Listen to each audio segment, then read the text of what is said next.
ನಟಿ Ranya Rao gold smuggling ಕೇಸ್ನಲ್ಲಿ ಬಗೆದಷ್ಟು ಸ್ಫೋಟಕ ವಿಷಯಗಳು ಬಯಲಾಗ್ತಾ ಇದೆ. ಈಗ ರನ್ಯಾ ಕೇಸ್ನಲ್ಲಿ ಇಡಿ ಎಂಟ್ರಿ ಆಗಿದೆ. ಡಿಆರ್ಐ ನೀಡಿದ ಮಾಹಿತಿ ಮೇರೆಗೆ ಪ್ರಕರಣ ದಾಖಲಿಸಿಕೊಂಡಿರುವ ಜಾರಿ ನಿರ್ದೇಶನಾಲಯದ ಅಧಿಕಾರಿಗಳು ತನಿಖೆಗಿಳಿದಿದ್ದಾರೆ. ಇನ್ನು ರನ್ಯಾ ಕೇಸ್ ಸಂಬಂಧ 9 ಕಡೆ ದಾಳಿ ಮಾಡಿದ್ದಾರೆ. ಪ್ರಮುಖವಾಗಿ ನಟಿ ರನ್ಯಾ ರಾವ್ ಮನೆ ಮೇಲೆ ದಾಳಿ ಮಾಡಿ ಪರಿಶೀಲನೆ ನಡೆಸ್ತಾ ಇದ್ದಾರೆ. ಒಟ್ಟು 8 ಅಧಿಕಾರಿಗಳ ನೇತೃತ್ವದಲ್ಲಿ ರನ್ಯಾ ಮನೆ ಮೇಲೆ ದಾಳಿ ನಡೆದಿದ್ದು ನಿರಂತರವಾಗಿ ಶೋಧ ಮಾಡ್ತಿದ್ದಾರೆ. ಇತ್ತ ರನ್ಯಾ ರಾವ್ ಗಂಡ ಹಾಗೂ ಆಪ್ತರ ಮನೆ ಮೇಲೂ ಡಿಆರ್ಐ ರೇಡ್ ಮಾಡಿದೆ. ಆಡುಗೋಡಿಯ ಜತಿನ್ ಹುಕ್ಕೇರಿ ಅಪಾರ್ಟ್ಮೆಂಟ್ನಲ್ಲಿ ಡಿಆರ್ಐ ಅಧಿಕಾರಿಗಳು ಶೋಧ ನಡೆಸುತ್ತಿದ್ದಾರೆ. ಇನ್ನು ಗೋಲ್ಡ್ ಸ್ಮಗ್ಲಿಂಗ್ ಕೇಸ್ ಸಂಬಂಧ ಶಿಷ್ಟಾಚಾರ ಉಲ್ಲಂಘನೆ ಮಾಡಿದವರಿಗೆ ಬಿಗ್ ಶಾಕ್ ಎದುರಾಗಿದೆ. ಶಿಷ್ಟಾಚಾರ ಉಲ್ಲಂಘನೆ ತನಿಖೆ ನಡೆಸಲು ಡಿಐಜಿ ವಂಶಿ ಕೃಷ್ಣರನ್ನ ಸರ್ಕಾರ ನೇಮಿಸಿ ಆದೇಶಿಸಿದೆ. ನಟಿ ರನ್ಯಾ ರಾವ್ ಗೋಲ್ಡ್ ಸ್ಮಗ್ಲಿಂಗ್ ಪ್ರಕರಣ ಬಗೆದಷ್ಟು ಬಯಲಾಗ್ತಾನೆ ಇದೆ. ಡಿಆರ್ಐ ತನಿಖೆಯಲ್ಲಿ ಈಗ ಸ್ಫೋಟಕ ವಿಷಯ ಬಯಲಾಗಿದೆ. ದುಬೈನಿಂದ ಬಂದ ನಟಿ ರನ್ಯಾಗೆ ಪ್ರೋಟೋಕಾಲ್ಗೆ ಸೂಚಿಸಿದ್ದು ಡಿಜಿಪಿ ರಾಮಚಂದ್ರ ರಾವ್ ಅಂತೆ. ಈ ಬಗ್ಗೆ ರನ್ಯಾಗೆ ಪ್ರೋಟೋಕಾಲ್ ನೀಡೋಕೆ ಹೋಗಿದ್ದ ಹೆಡ್ ಕಾನ್ಸ್ಟೇಬಲ್ ಬಸವರಾಜು ಡಿಆರ್ಐ ಅಧಿಕಾರಿಗಳ ವಿಚಾರಣೆಯಲ್ಲಿ ಬಾಯ್ಬಿಟ್ಟಿದ್ದಾರೆ. ಇನ್ನು ಪ್ರೋಟೋಕಾಲ್ ನೀಡುವ ಮೂಲಕ ಹಲವು ವರ್ಷಗಳಿಂದ ರನ್ಯಾ ಪರಿಚಯ ಅಂತ ಡಿಆರ್ಐ ಅಧಿಕಾರಿಗಳಿಗೆ ಬಸವರಾಜ್ ಹೇಳಿದ್ದಾರೆ.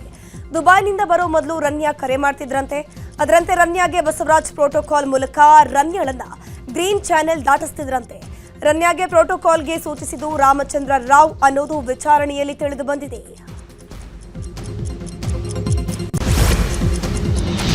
ಗೋಲ್ಡ್ ಸ್ಮಗ್ಲಿಂಗ್ ಕೇಸ್ನಲ್ಲಿ ರನ್ಯಾಗೆ ಮತ್ತೊಂದು ಸಂಕಷ್ಟ ಎದುರಾಗಿದೆ. ಸಿಬಿಐನಲ್ಲೂ ಕೂಡ ಸ್ಮಗ್ಲಿಂಗ್ ಸಂಬಂಧ ಎಫ್ಐಆರ್ ದಾಖಲಾಗಿದೆ. DRI additional director Abhishek Chandragupta ನೀಡಿದ ದೂರಿನ ಮೇಲೆ ಎಫ್ಐಆರ್ ದಾಖಲು ಮಾಡಿಕೊಳ್ಳಲಾಗಿದೆ. ರನ್ಯಾ ಚಿನ್ನದ ಸ್ಮಗ್ಲಿಂಗ್ ಕೇಸ್ಗೆ ಸಿಬಿಐ ಎಂಟ್ರಿ ಆಗಿದೆ. ಬೆಂಗಳೂರು ಮತ್ತು ದುಬೈನಲ್ಲಿ ಚಿನ್ನದ ಕಳ್ಳರ ಬಂಧನ ಆಗಿದೆ ಅಂತ ಡಿಆರ್ಐ ಸಿಬಿಐಗೆ ಪತ್ರ ಬರೆದಿತ್ತು. ಪತ್ರವನ್ನು ಆಧರಿಸಿ ಸಿಬಿಐ ಎಫ್ಐಆರ್ ದಾಖಲು ಮಾಡಿಕೊಂಡಿದೆ. ಚಿನ್ನ ಸ್ಮಗ್ಲಿಂಗ್ನಲ್ಲಿ ಕೇಂದ್ರ ಸರ್ಕಾರದ ಅಧಿಕಾರಿ ಭಾಗಿಯಾಗಿರುವ ಶಂಕೆ ಇದೆ ಅಂತ ಹೇಳಿತ್ತು. ಇದನ್ನೇ ಆಧರಿಸಿ ಸಿಬಿಐ ತನಿಖೆಗೆ ಇಳಿದಿದೆ. ಇನ್ನು ಸ್ಮಗ್ಲಿಂಗೂ ಕೂಡ ಮುನ್ನ ರನ್ಯಾ ಪಕ್ಕಾ ಪ್ಲಾನ್ ಮಾಡ್ಕೊಳ್ತಾ ಇದ್ಲಂತೆ. ದುಬೈ ಏರ್ಪೋರ್ಟ್ ವಾಶ್ರೂಮ್ನಲ್ಲಿ ಕುಳಿತು ಟ್ರೈನಿಂಗ್ ಪಡಿತಾ ಇದ್ಲಂತೆ. ಯೂಟ್ಯೂಬ್ ನೋಡಿ ಚಿನ್ನವನ್ನ ಮರೆಮಾಚೋದು ಹೇಗೆ, ಗ್ರೇಪ್ ಬ್ಯಾಂಡೇಜ್ ಅನ್ನ ಸುತ್ತಕೊಳ್ಳೋದು ಹೇಗೆ ಅಂತ ರನ್ಯಾ ರಾವ್ ಟ್ರೈನಿಂಗ್ ಪಡಿತಿದ್ಲು ಅಂತ ವರದಿಯಲ್ಲಿ ಉಲ್ಲೇಖಿಸಲಾಗಿದೆ.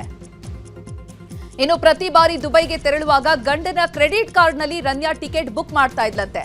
ಈ ಬಗ್ಗೆ ಸ್ವತಃ ರನ್ಯಾ ಡಿಆರ್ಐ ಅಧಿಕಾರಿಗಳ ಬಳಿ ಹೇಳಿಕೊಂಡಿದ್ದಾಳೆ.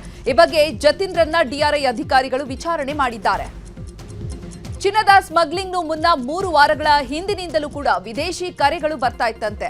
ಪ್ರಾಕ್ಸಿ ಸರ್ವರ್ಗಳಿಂದ ನನಗೆ ಕರೆಗಳು ಬರ್ತಾ ಇತ್ತು.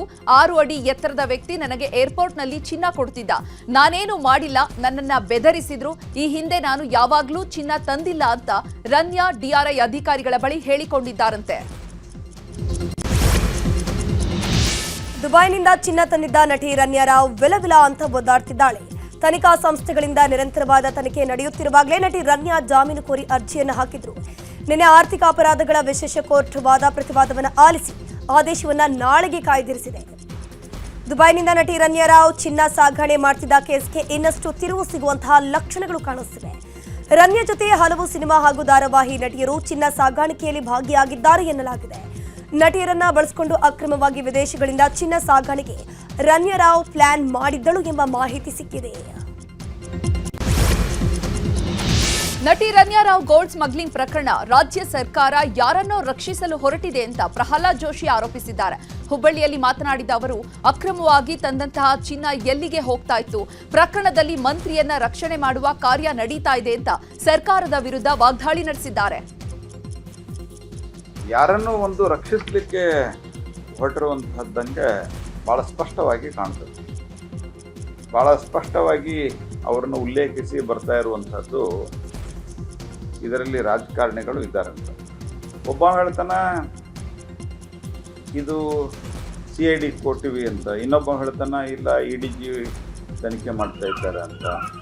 ಯಾರನ್ನು ಸಂರಕ್ಷಣೆ ಮಾಡ್ಲಿಕ್ಕೆ ಹೊರಟಿದ್ದೀರಿ ನೀವು? ನಟಿ ರನ್ಯಾ ರಾವ್ ಗೋಲ್ಡ್ ಸ್ಮಗ್ಲಿಂಗ್ ಕುರಿತು ವಿಧಾನಸೌಧದಲ್ಲಿ ಮಾತನಾಡಿದ ಸಚಿವ ಸಂತೋಷ್ ಲಾಡ್, ನಾವು ಯಾರನ್ನ ಕೂಡ ಡಿಫೆಂಡ್ ಮಾಡಲ್ಲ ಎಂದಿದ್ದಾರೆ. ಟಿಕೆಟ್ ಆಗಿ ನೀವು ಗೋಲ್ಡ್ ಖರೀದಿ ಮಾಡಿದ್ರೆ ಏನ್ ಪ್ರಾಬ್ಲಮ್ ಇಲ್ಲ. ದುಬೈ ಏರ್ಪೋರ್ಟ್ ನಾಗ 20-50 kg ಖರೀದಿ ಮಾಡಿ ಕೊಡ್ತಾರೆ.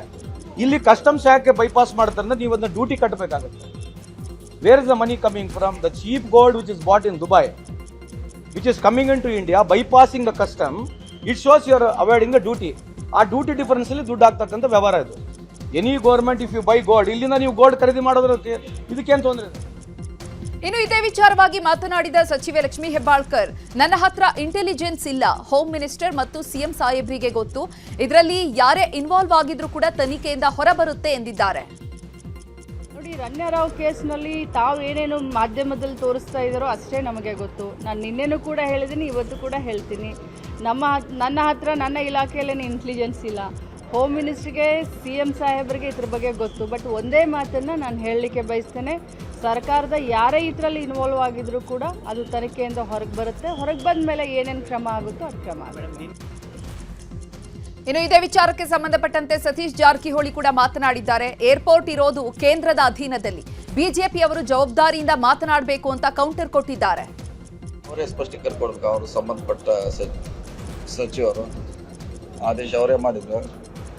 ಹಂಗೆ ಹೇಳಿದ್ರೆ ಆಗ್ತದ್ರೆ, ಯಾರಿಗೆ ಡ್ಯಾಮೇಜ್ ಅಂದ್ರೆ ಹಿಂಗೆ ಹೇಳಬೇಕು, ಹೆಸರು ಹೇಳಬೇಕು ಯಾರ್ದಾರೆ. CBI ಎನ್ಕ್ವೈರಿ ಮಾಡ್ತಿದ್ದಾಗ ನಮ್ಮ ಕಡೆ ತೋರಿಸೋದು ಅವಶ್ಯಕತೆ ಇಲ್ಲ. CBI ಮಾಡ್ತಾರೆ, ಯಾರು ಇನ್ವಾಲ್ವ್ ಇದ್ದಾರೆ, ಯಾರಿಲ್ಲ, ಯಾರು ಸಪೋರ್ಟ್ ಮಾಡಿದ್ರು, ಎಷ್ಟು ಸಾರಿ ಬಂದರು. ಏರ್ಪೋರ್ಟ್ ಇರೋದು ಕೇಂದ್ರ ಸರ್ಕಾರದ ಅಧೀನದಲ್ಲಿ, ನಮ್ಮದೇ. ಹಲವು ವರ್ಷಗಳಿಂದ ಪಿಂಚಣಿ ಸಿಗದೆ ಪರದಾಡ್ತಿದ್ದ ವೃದ್ಧೆಗೆ ಕಡೆಗೂ ಪಿಂಚಣಿ ಸಿಕ್ಕಿದೆ. ನ್ಯೂಸ್ 18 ವರದಿಯ ಬಳಿಕ ಎಚ್ಚೆತ್ತ ಬಾಲ್ಕಿ ತಹಶೀಲ್ದಾರ್ ಮಲ್ಲಿಕಾರ್ಜುನ್, ಉಪ ತಹಶೀಲ್ದಾರ್ ಉಮಾಕಾಂತ್ ವೃದ್ಧೆ ಮಹಾನಂದಬಾಯಿಗೆ 2 ದಿನದಲ್ಲಿ ಪಿಂಚಣಿ ಸಿಗುವಂತೆ ಮಾಡಿದ್ದಾರೆ. ಇನ್ನು ಡೋಣಗಾಪುರ ಗ್ರಾಮದ ವೃದ್ಧೆ ಮಹಾನಂದಬಾಯಿ ವೃದ್ಧಾಪ್ಯ ವೇತನಕ್ಕಾಗಿ ಪರದಾಡ್ತಿತ್ತು.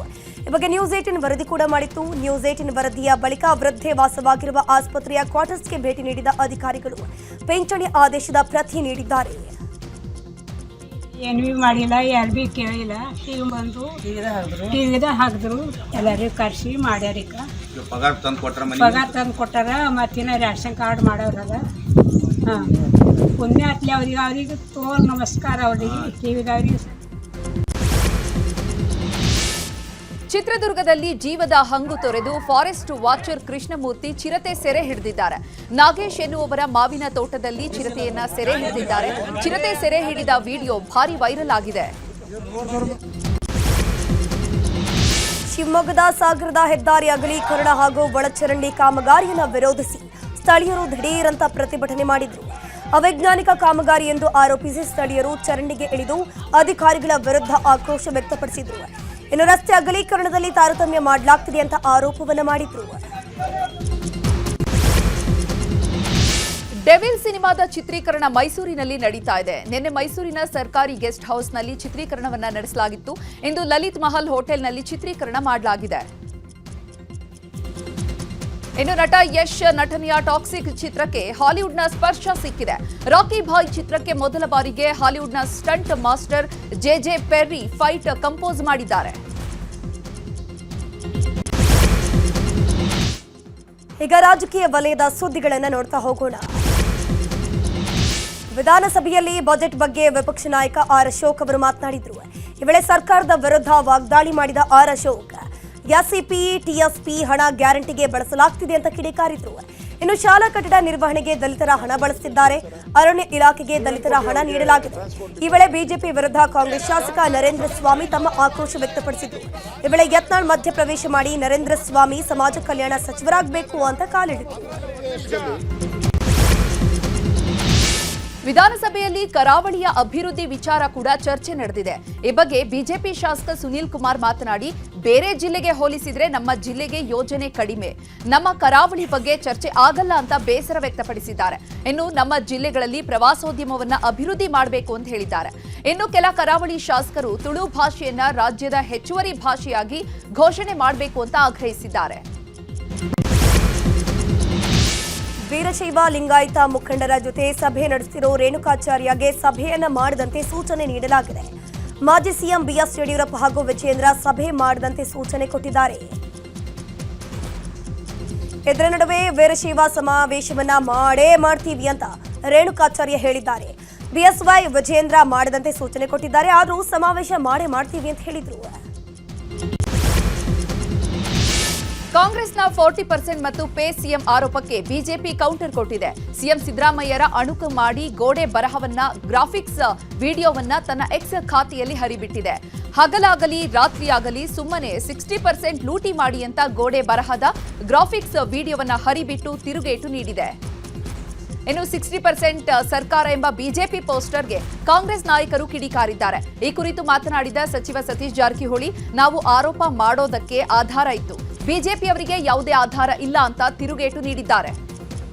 40% ತನಿಖಾ ವರದಿ ವಿಚಾರವಾಗಿ ವಿಪಕ್ಷ ನಾಯಕ ಆರ್ ಅಶೋಕ್ ಪ್ರತಿಕ್ರಿಯೆ ನೀಡಿದ್ದಾರೆ. ನಾಗಮೋಹನ್ ದಾಸ್ ವರದಿ ರಾಜಕೀಯ ಪ್ರೇರಿತ, ಸರ್ಕಾರ 40% ಅಂತ ಆರೋಪ ಮಾಡಿತ್ತು, ತನಿಖೆ ಮಾಡಿದ ಮೇಲೆ ಅದ್ಹೇಗೆ 40% ಬಂತು, ತನಿಖೆಗೆ ಯಾವ ದಾಖಲೆಯನ್ನ ಕೊಟ್ಟಿದ್ದಾರೆ, ಯಾವಾಗ ಕಾಂಗ್ರೆಸ್ ಬಂದ್ರು ನಾಗಮೋಹನ್ ದಾಸ್ ಅವರನ್ನೇ ಮಾಡ್ತಾರೆ, ಅವರು ತನಿಖಾ ಏಜೆನ್ಸಿ ಅಲ್ಲ ಅಂತ ನಾಗಮೋಹನ್ ದಾಸ್ ವರದಿ ಬಗ್ಗೆ ವಾಗ್ದಾಳಿ ನಡೆಸಿದ್ರು. ಕೋಲಾರ ಹಾಲು ಒಕ್ಕೂಟದ ವಿಶೇಷ ಸಾಮಾನ್ಯ ಸಭೆಯಲ್ಲಿ ವಾರ್ ನಡೆದಿದೆ. ಕ್ಷೇತ್ರ ಪುನರ್ ವಿಂಗಡಣೆ ನಿರ್ಧಾರಕ್ಕೆ ಸದಸ್ಯರು ಒಪ್ಪಿಗೆ ಅಂತ ಆಡಳಿತಾಧಿಕಾರಿ ಮೈತ್ರಿ ಘೋಷಣೆ ಹಿನ್ನೆಲೆ ಹೈಡ್ರಾಮವೇ ನಡೆಯಿತು. ವಿಷಯ ಪ್ರಸ್ತಾಪ ಮಾಡದೆ ಅಂಗೀಕಾರ ಮಾಡಿದ್ದಕ್ಕೆ ಶಾಸಕ ನಾರಾಯಣಸ್ವಾಮಿ ವಾಗ್ವಾದ ನಡೆಸಿದರು. ಈ ವೇಳೆ ಕೆವೈ ರಂಜೇಗೌಡ ಹಾಗೂ ನಾರಾಯಣಸ್ವಾಮಿ ನಡುವೆ ಜಗಳವಾಗಿದೆ.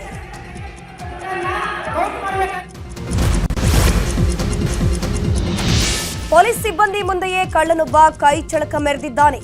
ಗದಗದ ಶಹರ ಪೊಲೀಸ್ ಠಾಣೆಯಲ್ಲಿ ಮಹಿಳಾ ಸಿಬ್ಬಂದಿ ಜೊತೆ ಮಾತನಾಡ್ತಾನೆ ಅವರದ್ದೇ ಮೊಬೈಲ್ ಅನ್ನ ಕದ್ದಿದ್ದಾನೆ. ಖದೀಮಾ ಮುಲ್ಲಾನಿಗಾಗಿ ಪೊಲೀಸರು ಹುಡುಕಾಟವನ್ನ ಮುಂದುವರೆಸಿದ್ದಾರೆ.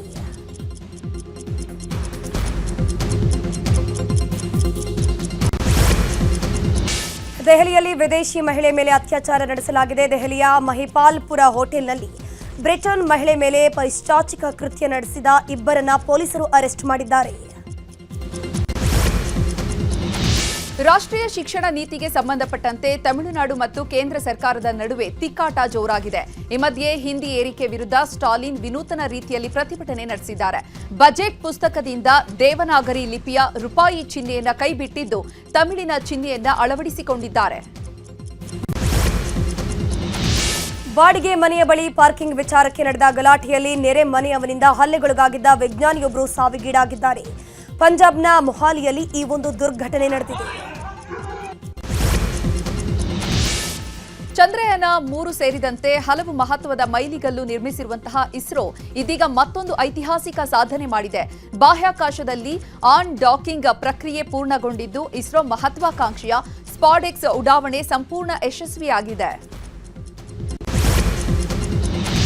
ಉತ್ತರ ಪ್ರದೇಶದ ಸಂಭಾಲ್ನಲ್ಲಿ ಹೋಳಿ ಹಬ್ಬ ಹಿನ್ನೆಲೆ 10ಕ್ಕೂ ಹೆಚ್ಚು ಮಸೀದಿಯನ್ನ ಟಾರ್ಪಲಿನ್ ಕವರ್ಗಳಿಂದ ಕವರ್ ಮಾಡಲಾಗಿದೆ. ನಾಳೆ ಹೋಳಿ ಮೆರವಣಿಗೆ ತೆರಳುವ ಮಾರ್ಗದಲ್ಲಿರುವ 10 ಮಸೀದಿಗಳಿಗೆ ಟಾರ್ಪಲ್ ಮುಚ್ಚಲಾಗಿದೆ. ದೇಶದಾದ್ಯಂತ ಹಲವೆಡೆ ಇಂದೇ ಹೋಳಿ ಹಬ್ಬದ ಸಂಭ್ರಮ ಮನೆ ಮಾಡಿದೆ. ಹಿಮಾಚಲ ಪ್ರದೇಶದ ಮಂಡಿಯಲ್ಲಿ ಯುವಕರು ಹೋಳಿ ಹಬ್ಬದಲ್ಲಿ ಮಿಂದೆದ್ದಿದ್ದಾರೆ. ಡಿಜೆ ಹಾಡಿಗೆ ಯುವಕರು ಯುವತಿಯರು ಮಸ್ತ್ ಸ್ಟೆಪ್ಸ್ ಹಾಕಿದ್ದಾರೆ. ಜಮ್ಮು ಕಾಶ್ಮೀರದಲ್ಲಿಯೂ ಹೋಳಿ ಹಬ್ಬದ ಸಂಭ್ರಮ ಜೋರಾಗಿತ್ತು. ಆರ್ಎಸ್ ಪುರ ಸೆಕ್ಟರ್ನಲ್ಲಿರುವಂತಹ ಅಂತಾರಾಷ್ಟ್ರೀಯ ಗಡಿಯಲ್ಲಿ ಬಿಎಸ್ಎಫ್ ಯೋಧರು ಹಾಡಿಗೆ ಡ್ಯಾನ್ಸ್ ಮಾಡೋ ಮೂಲಕ ಹೋಳಿ ಆಚರಿಸಿದ್ದಾರೆ. ಪಂಜಾಬ್ನ ಅಮೃತಸರದಲ್ಲಿಯೂ ಕೂಡ ಹೋಳಿ ಆಚರಿಸಲಾಗಿದೆ. ಇಸ್ಕಾನ್ನಲ್ಲಿ ಡಿಜೆ ಹಾಡಿಗೆ ಹೆಜ್ಜೆ ಹಾಕಿ ಬಣ್ಣಗಳಿಂದ ಹೋಳಿ ಆಡಿದ್ದಾರೆ.